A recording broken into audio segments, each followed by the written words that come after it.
सुखदेव भगवान की जय।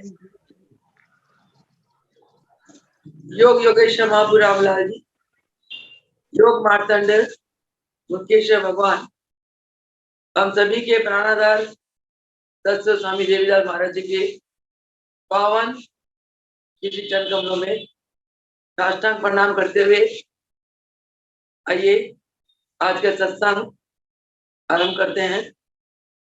सत्संग आरंभ करने के पहले गुरुदेव को प्रणाम करते हुए यही प्रार्थना करते हैं, हे गुरुदेव, आज के सत्संग में पधार कर हमें ज्ञान उपदेश दें, प्रभु जी के बारे में ज्ञान, उनके अलौकिक गुणों के बारे में हमें बताएं और प्रभु जी के पावन जीवन चरित्र के बारे में जो अलौकिक घटनाएं है, ये प्रभु हमें उन घटनाओं से अवगत कराए। इसी प्रार्थना के साथ आज का सत्संग आरंभ करते हैं। ये गुरुदेव, आप जी के चरणों में हम सभी भक्तों का रोम रोम श्वास श्वास प्रणाम हो। गुरुदेव भगवान की जय। पिछले कई दिनों से योग दिव्य दर्शन पावन जीवन चरित्र योग योगेश्वर महाप्रभु रामलाल जी के बारे में हमारी चर्चा चल रही थी, सत्संग हो रहा था। हमने प्रभु जी के जीवन के अनेक अनेक दिव्य अलौकिक घटनाओं के बारे में जाना और हमें याद हुआ कि हमारे परदादा गुरुदेव योग योगेश्वर महाप्रभु रामलाल जी इतने महान अनंत ईश्वरीय शक्तियों के मालिक है, अनंत कलाओं के मालिक है। इनसे उच्च बड़ा महान आत्मा इस धरातल पे कोई हो ही नहीं सकता, क्योंकि प्रभु जी ने जो अवतार लेकर अपने जीवन की अलौकिक लीलाएं दिखाई, आज तक शायद किसी अवतारी महापुरुष ने ऐसी घटना नहीं दर्शाई।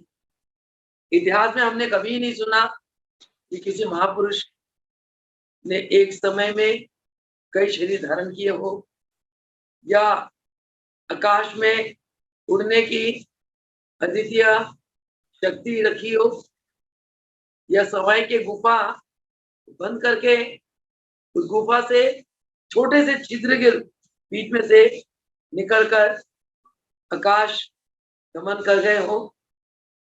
यानी कि योग की जो ये है अनिमा शक्ति, जो अणु के बराबर शरीर बन जाता है, गरिमा जो बहुत विशाल शरीर बन जाता है, लघिमा जो रुई से भी हल्का होता है, ऐसी शरीर धारण करते हुए आज तक हमने किसी इतिहास में, किसी धर्म ग्रंथ में, शास्त्र में नहीं सुना।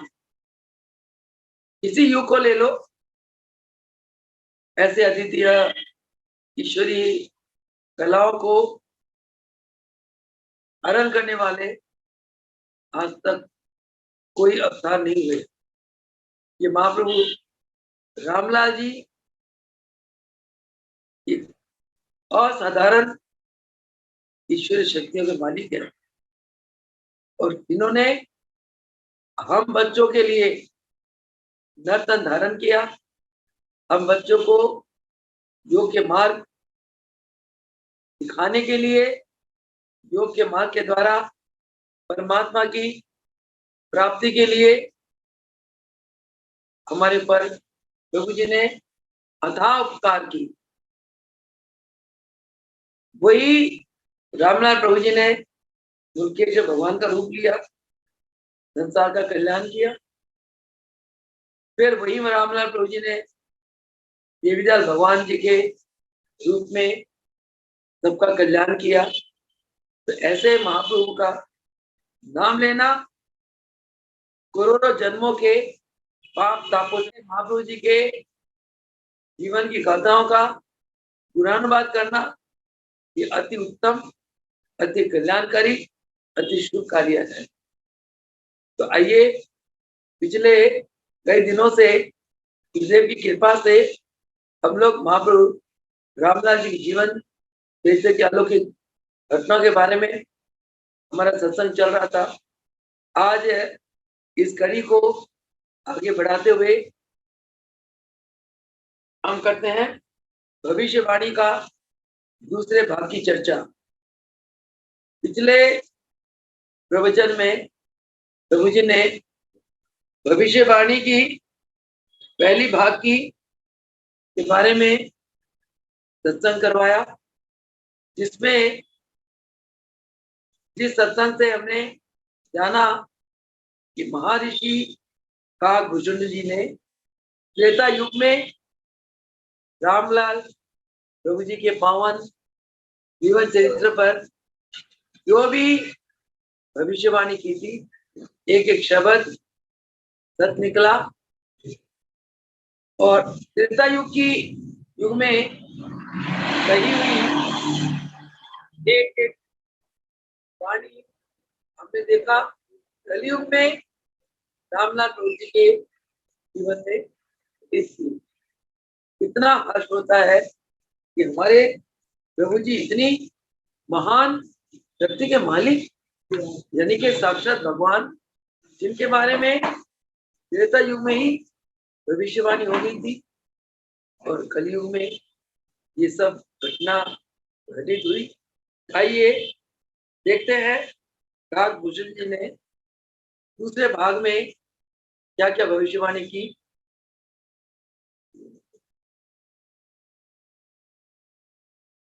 काकभूषुंड जी ऋषि फरमाते हैं, जो हमारे गुरुदेव देवीदयाल भगवान जी ने लिखा योग दिव्य दर्शन पुस्तक में, ईड़ा पिंगला मध्यस्थ परमानंद पीठ में रहने वाले, ईड़ा क्या है? ईड़ा बायां सुर, पिंगला दायां सुर। ईड़ा और पिंगला के बीच में इसका वास होता है सुषमा नाड़ी। सुषमा नाड़ी में भगवान विराजमान होते हैं, क्योंकि यही ध्यानिस नाड़ी है। योगी इसी नाड़ी में रहकर अलग अलग चक्रों का ध्यान करते हैं। जैसे मूलाधार चक्र, जिसके स्वामी गणपति जी है, उसके ऊपर स्वाधिष्ठान चक्र, जिसके स्वामी ब्रह्मा जी है, उसके ऊपर मणिपुरक चक्र, जिसके स्वामी विष्णु जी है, उसके ऊपर अनाहत चक्र, जिसके स्वामी भगवान शंकर है, उसके ऊपर कंठ में विशुद्ध चक्र, जिसकी स्वामिनी माँ दुर्गा है। फिर मस्तक में आज्ञा चक्र, जिसके स्वामी विश्वनाथ जी हैं। फिर चोटी स्थान में चूर्ण चक्र, जिसके स्वामी परिपूर्ण पार ब्रह्म सदगुरु भगवान दिव्य स्वरूप में विराजमान होते हैं। तो ये जो सुषमा नाड़ी है, इस नाड़ी में ही भगवान का वास होता है। तो काकभूषुंड जी ऋषि क्या फरमाते हैं? ईड़ा पिंगला मध्यस्थ परमानंद पीठ में रहने वाले कृपा सागर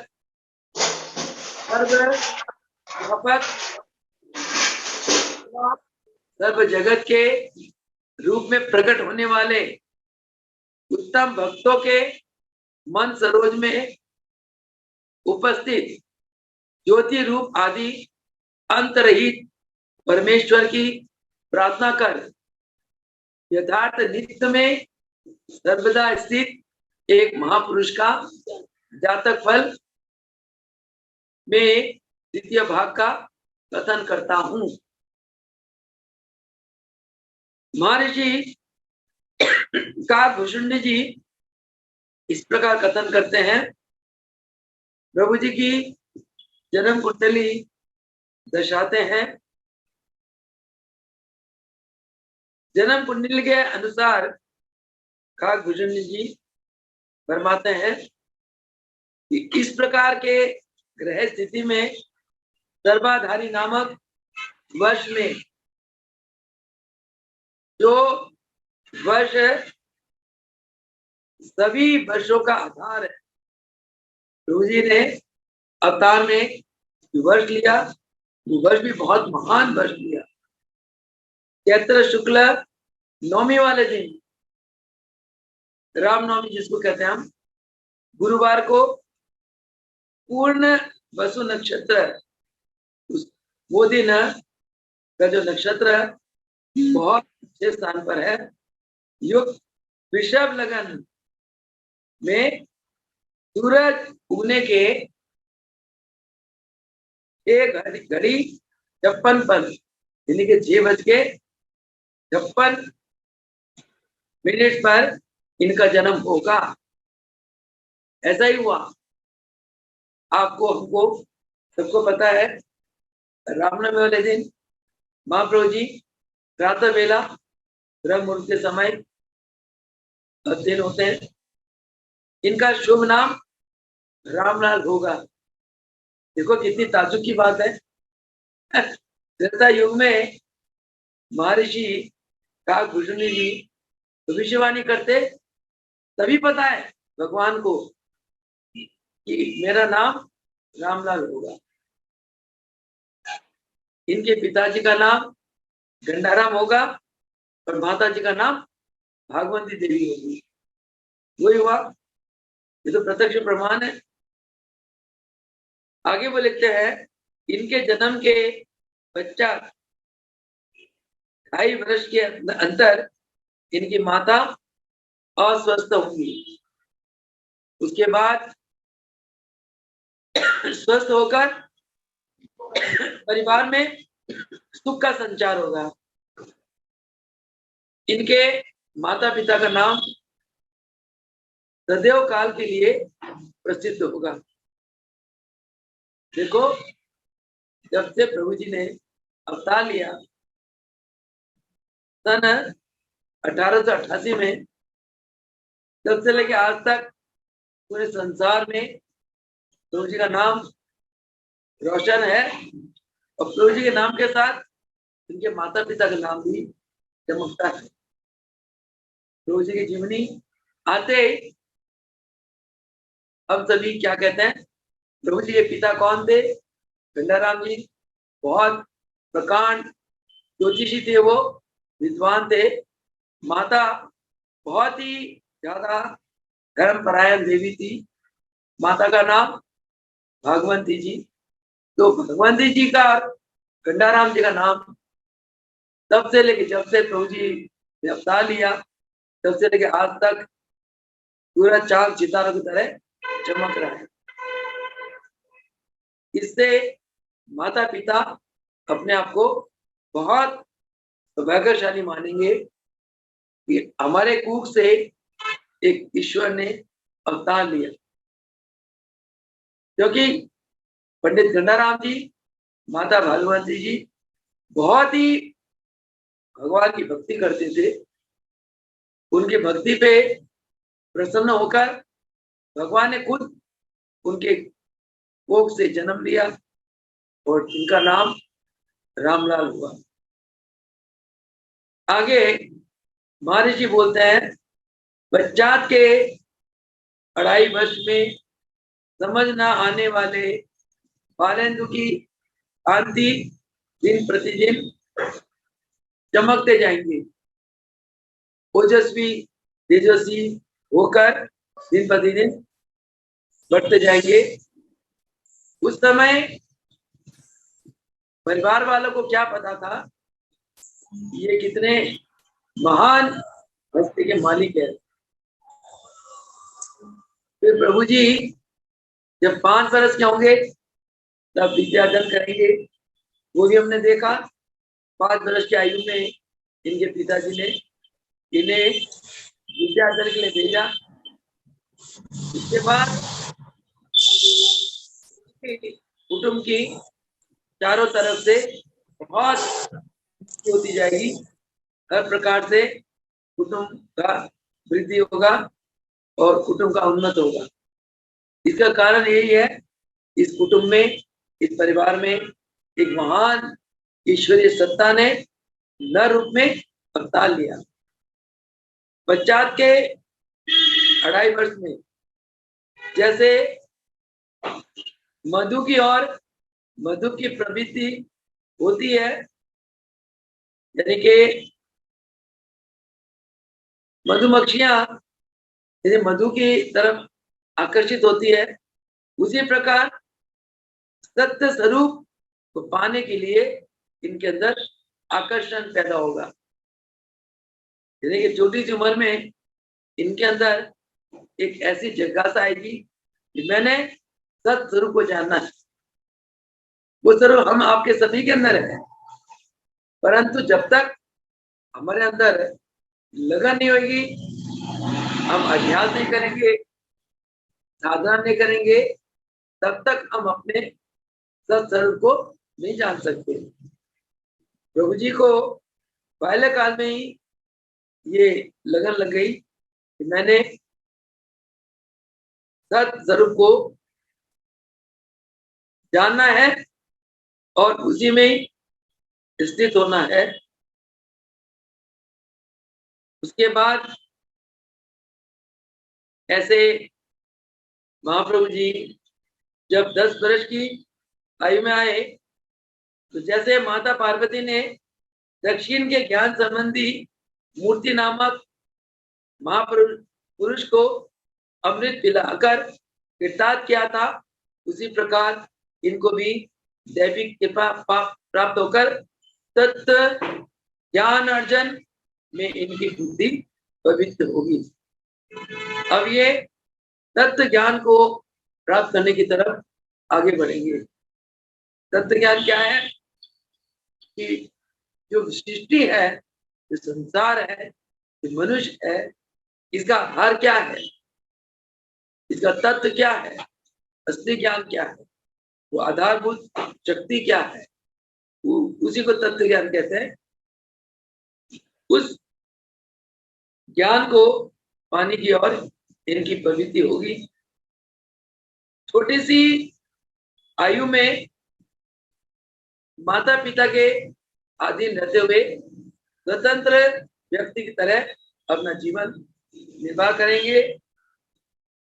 ऊपर से माता पिता ये सोचेंगे कि तो हमारा उद्यमी बालक है।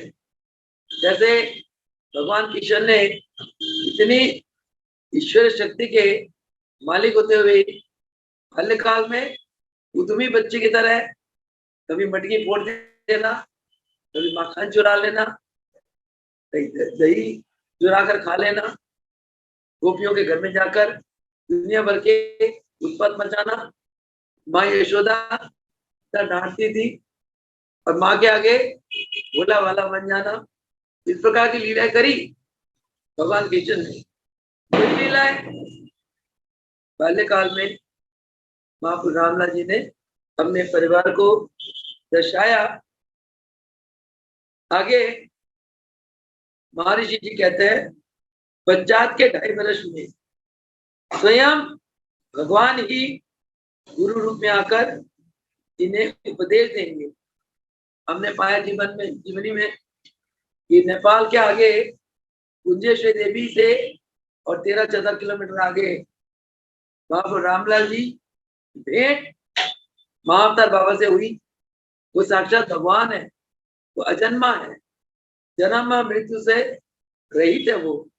वो भगवान जिनको सदाशिव बाबा कहते हैं, वो भगवान स्वयं आकाश मार्ग से आए। महाप्रभु रामलाल जी अर्धरात्रि को विश्राम कर रहे थे, उन्होंने आकाशवाणी करी, उठो ब्राह्मण देवता, हम आपको लेने आए, हम ही ने आपको इधर आने की प्रेरणा दी। तो आकाश मार्ग द्वारा सदाशिव बाबा महापुर रामलाल जी को सुमेरु के उच्चतम शिखर में ले गए और वहां अष्टांग योग की सिद्धि कराई। सब हमने जीवन में पाया, जाना। तो इस प्रकार महर्षि जी रामलाल प्रभु जी के बारे में भविष्यवाणी करते हैं कि साक्षात भगवान गुरु रूप में आकर इन्हें उपदेश देंगे और तब से रामलाल प्रभु जी वैराग्य और संशय निवृत्ति अनुभव प्राप्त करेंगे। उनके अंदर वैराग हो जाएगा और सत्य के बारे में जो भी संशय था इनका अंदर सबका निवृत्त हो जाएगा। और महापुर रामलाल जी ने पहाड़ों में जाकर अष्टांग योग की सिद्धि प्राप्त करी और अष्टांग योग में यम से लेकर समाधि तक पहुंचे और उन्होंने दिखाया कि प्रत्येक गृहस्थ वर्ग के लोग इस प्रकार अष्टांग योग को अपनाकर समाधि अवस्था तक पहुंच सकते हैं। समाधि अवस्था जहां जीव का ना कोई संकल्प होता है और ना कोई विकल्प होता है, किसी बात में न प्रवृत्ति होती है और ना निवृत्ति होती है।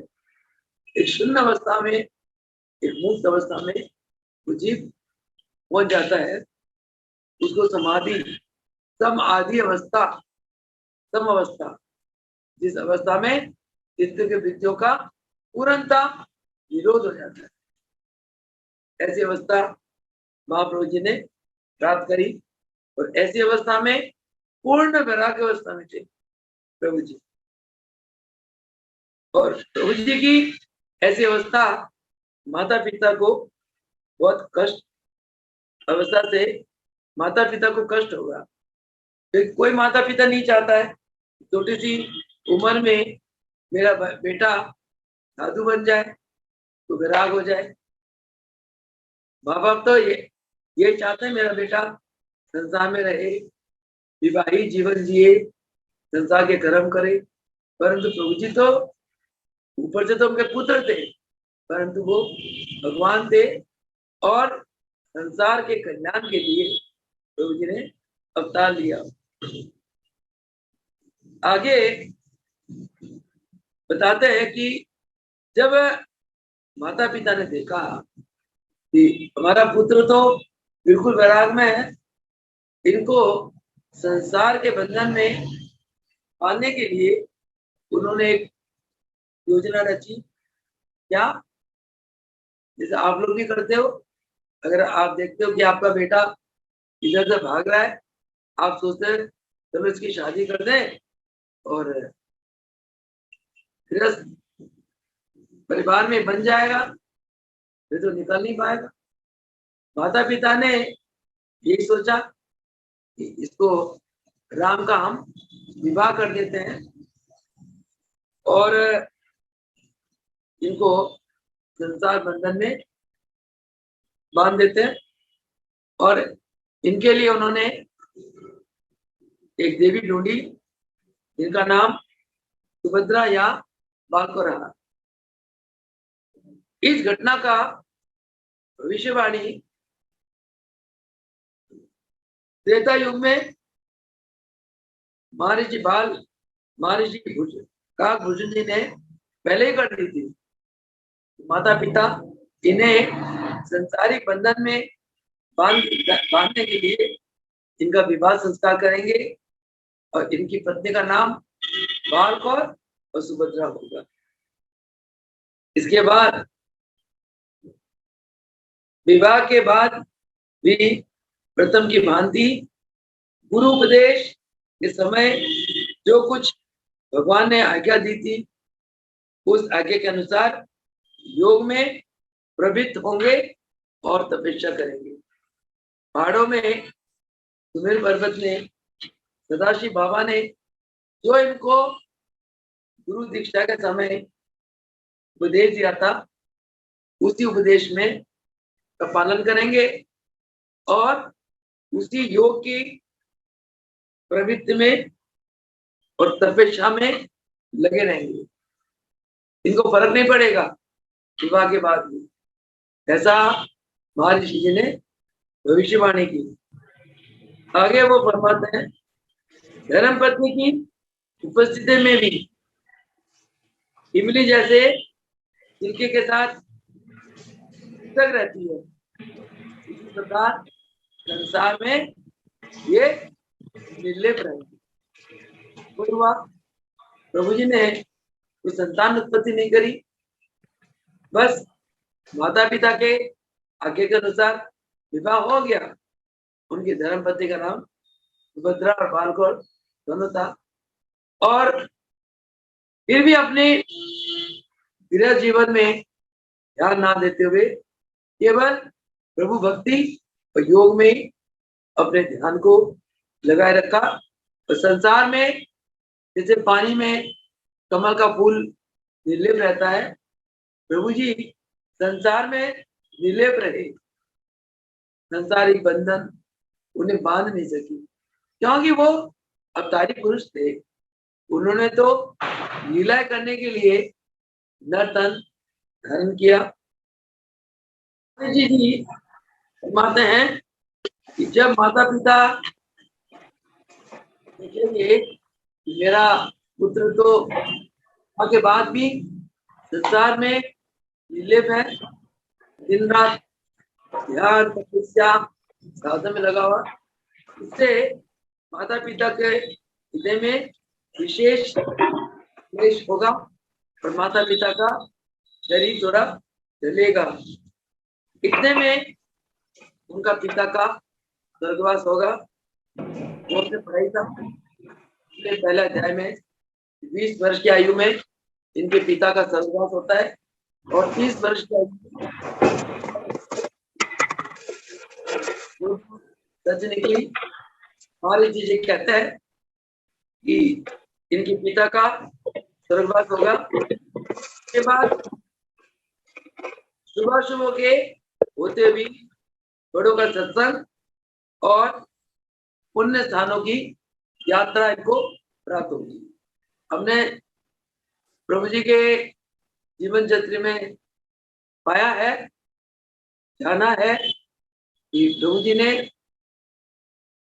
यत्र तत्र भ्रमण किया बहुत, और बड़े बड़े संतों के साथ प्रभु जी का सत्संग हुआ।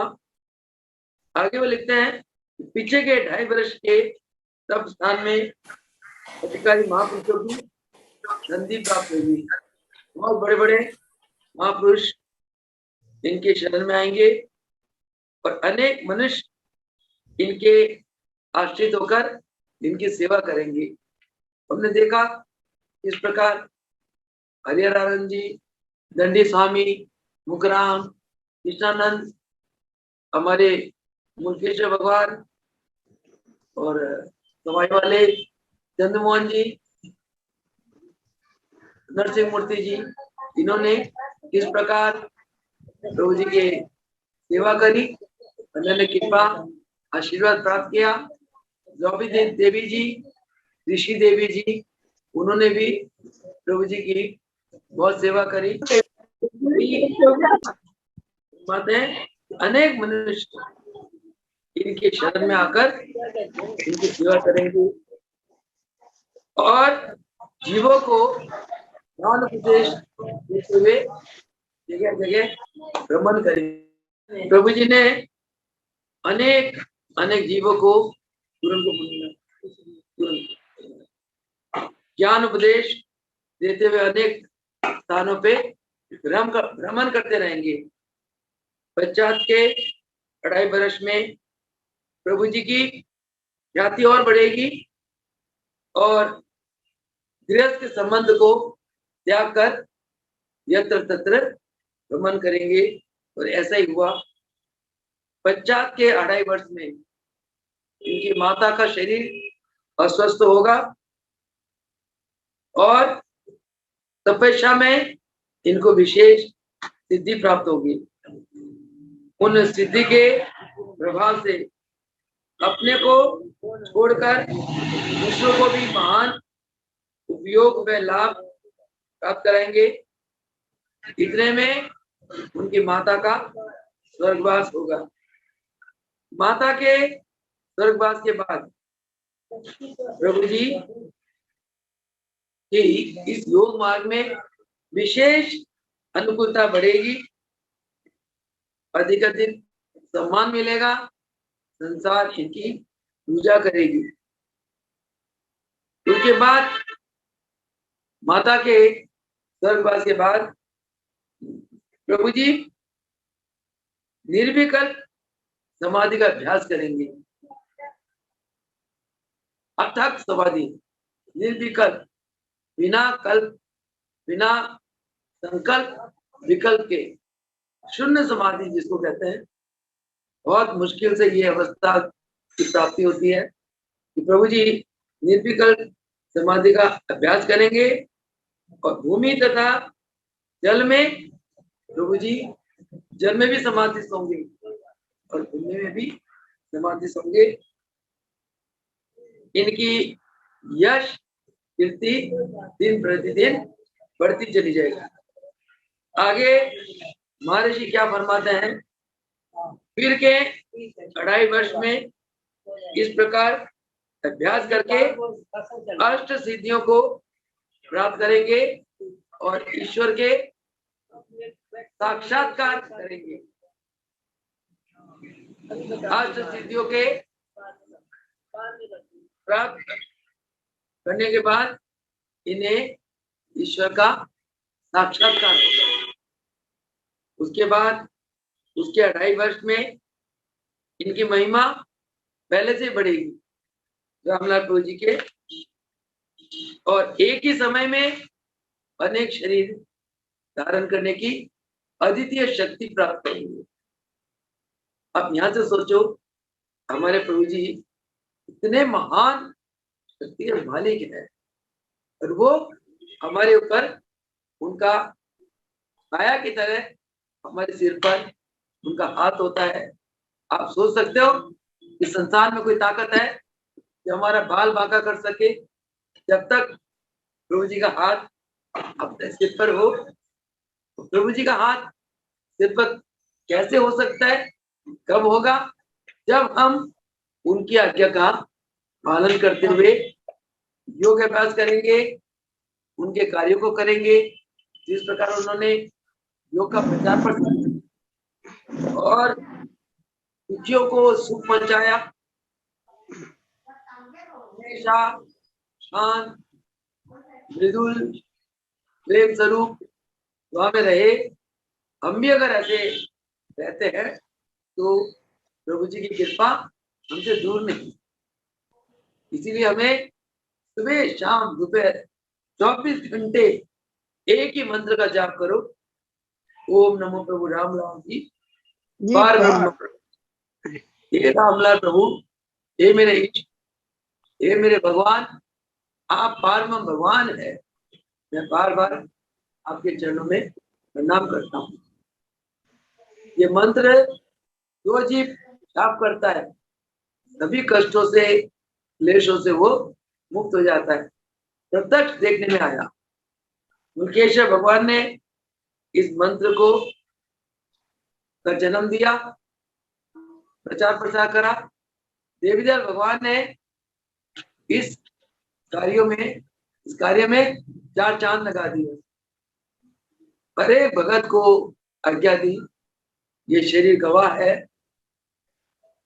सैकड़ों कार्ड मंगवाकर इस शरीर से देवीदयाल महाराज जी ने सैकड़ों चिट्ठियां लिखवाई, सब भक्तों को चिट्ठियां भेजी कि आने वाला वक्त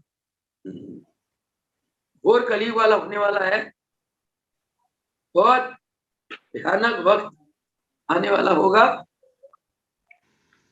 तो आप इस भयानक वक्त से अपने आप को बचाने के लिए प्रत्येक भगत 11 माला का जाप करे। कौन सी माला? ओम नमो प्रभु रामलाल जी पर ब्रह्मण नमो। हे रामलाल प्रभु, आप परम भगवान है। बार बार आपके चरणों में प्रणाम करता हूँ।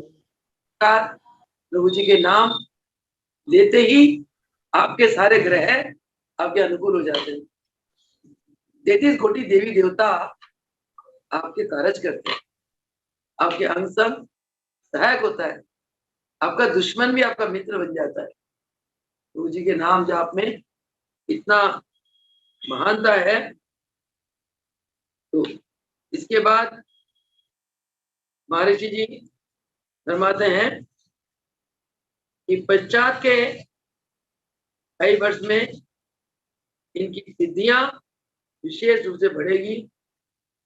सर्व भूतों में आत्मा को और आत्मा में सर्वभूतों को देखेंगे। यानी कि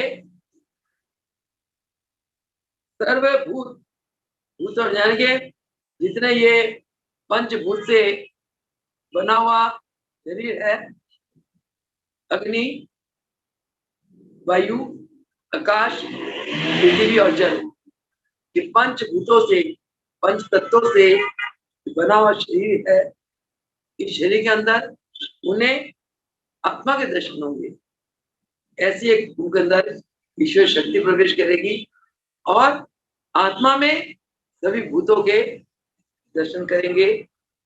यानी कि प्रभु जी सर्वव्यापक हो जाएंगे और आहार व निद्रा के बिना अजगर की भांति आत्माराम हो प्रकाशित रहेंगे। जो भी प्रभु जी के दर्शन करना चाहेगा, ध्यान अभ्यास करेगा, तपस्या करेगा, प्रभु जी आत्मा के रूप में उन्हें दर्शन देंगे। ऐसी एक अद्वितीय शक्ति प्रभु जी प्राप्त करेंगे। तो इसके अलावा और भी भविष्यवाणी काफी सारी है। तो समय का मर्यादा को देखते हुए हम कल करेंगे भविष्यवाणी की चर्चा और प्रभु जी की, रामलाल प्रभु जी की जीवन की महात्माओं के ऊपर, महानता के ऊपर प्रकाश डालेंगे। और आप सभी भक्तों ने इतना अभी तक प्रभु जी की गाथाएं सुनी, लीलाएं सुनी, उन लीलाओं में, उन गाथाओं के पीछे कौन सा ज्ञान छुपा हुआ है, तो कल आपसे योग दिन दर्शन के ऊपर प्रश्न पूछे जाएंगे और आपने पूरे तैयार होकर आना है। इन प्रश्नों का आपने जवाब देना है। तो इससे क्या होगा, आप सभी भक्तजन योग दर्शन पावन ग्रंथ का पाठ, इसका अध्ययन बड़े ध्यान से करोगे, बड़ी गहराई में जाके करोगे।